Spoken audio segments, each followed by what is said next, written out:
Everyone, আজকে আমি নিয়ে চলে এসেছি কিছু বাকযন্ত্রের সম্বন্ধে। তো চলো শুরু করা যাক।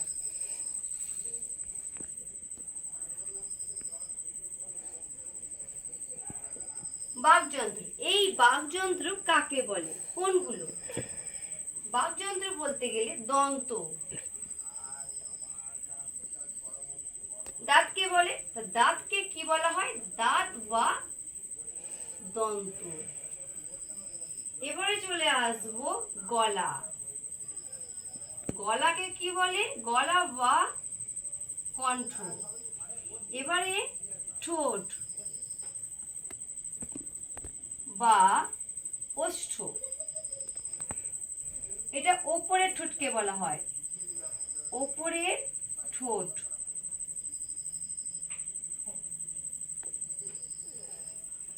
আবার ঠোঁট, এটা হলো নিচের ঠোঁটকে কি বলা হয়? নিচের ঠোঁটকে অধর। নিচের ঠোঁট।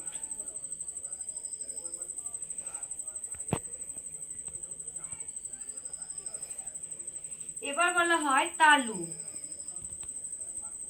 তালু বা টাকরা।